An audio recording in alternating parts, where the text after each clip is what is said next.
அனைவருக்கும் மகிழ்ச்சியான வணக்கம். இந்த காணொளியில என்ன பார்க்க போறோம் அப்படின்னா, 100வது சட்ட திருத்தம். சரியா? அதாவது 100வது சட்ட திருத்தம் பார்க்க போறோம். இந்த 100வது சட்ட திருத்தம் என்ன அப்படின்னா, வங்கதேச எல்லை விவகாரம் சொல்லுவாங்க. சரியா? இந்த 100வது சட்ட திருத்தம் என்பது வங்கதேச எல்லை விவகாரம். என்ன இந்த வங்கதேச எல்லை விவகாரம் என்பதை நம்ம தெளிவா பார்க்கலாம். அதாவது வங்கதேசம் இந்தியாவுடன் அதிக எல்லையை பகிர்ந்து கொள்ளும் ஒரு நாடு எதுனா அது வங்கதேசம் தான். கிட்டத்தட்ட 4096 கிலோமீட்டர் பரப்பளவை இந்தியாவுடன் தன் எல்லையை பகிர்ந்து கொண்டு இருக்கிறது இந்த வங்கதேசம். இது மட்டும் இல்லாம என்ன நடந்திருக்கு அப்படின்னு பார்த்தோம்னா 1974 மே 16ல நில எல்லை ஒப்பந்தம் பண்ணியிருக்காங்க. யார் யார் பண்ணியிருக்காங்க பார்த்தோம் அப்படின்னா இந்தியாவும் வங்கதேசமும். இப்போ இருந்த பிரதமர் யார் என்றால் இந்திரா காந்தி. இந்தியாவின் பிரதமராக இந்திரா காந்தியும் வங்கதேசனுடைய பிரதமராக ஷேக் முஜ்பூர் ரஹ்மான் ஆகிய இருவரும் இந்த ஒப்பந்தத்தை வந்து மேற்கொண்டிருக்காங்க. சரியா? இந்த ஒப்பந்தத்தின் அடிப்படையில நில எல்லை ஒப்பந்தம் பண்ணியிருக்காங்க. சரியா? இந்த கண்டென்ட் தான் என்ன ஆகுது அப்படின்னா தொடருது. எப்படி தொடருது பாருங்க. 40 ஆண்டுகளுக்கு பிறகு அந்த ஒப்பந்தம் என்ன பண்றாங்க? மீண்டும் போட்டுக்கிறாங்க. 40 ஆண்டுகளுக்கு பிறகு அதே நில ஒப்பந்தம் போட்டுக்கிறாங்க. இப்ப யார் போட்டுக்கிறாங்கன்னு பாத்தீங்கன்னா 2015 ஜூன்ல போட்டுக்கிறாங்க. 2015ல போடுறாங்க. அப்ப இருந்து யாருன்னா மோடி அவர்கள்.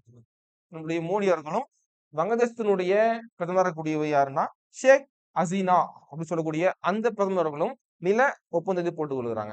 இந்த இந்த ஒப்பந்தம் தான் 100வது சட்ட திருத்தம் சொல்றாங்க. அது எப்படின்னு சொல்லிட்டு பார்க்கலாம். அதாவது என்ன சொல்றாங்க அப்படின்னா 2015 100வது சட்ட திருத்தம்.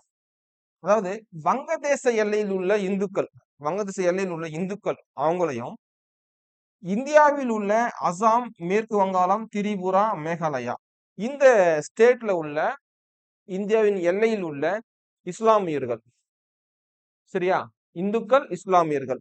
இந்துக்களை இந்துக்கள் வாழக்கூடிய பகுதியை இந்திய நிலப்பகுதியில் என்றும் இவங்க இந்த பார்டர்ல வாழக்கூடிய இஸ்லாமியர்களை வங்கதேச எல்லையுடன் இணைச்சு இதை வந்து கொண்டு வந்திருக்கிறாங்க.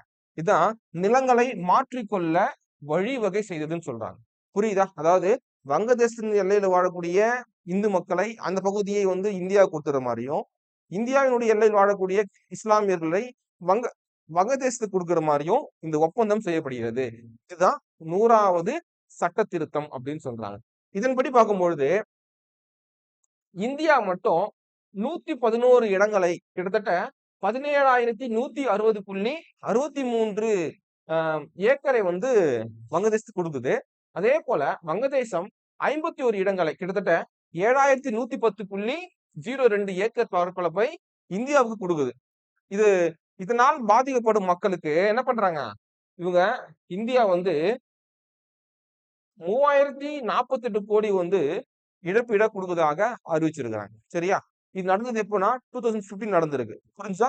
இதான் வந்து 100வது சட்ட திருத்தம் சொல்லுவாங்க. வங்கதேச எல்லை விவகாரம். புரியுது? தேங்க்யூ.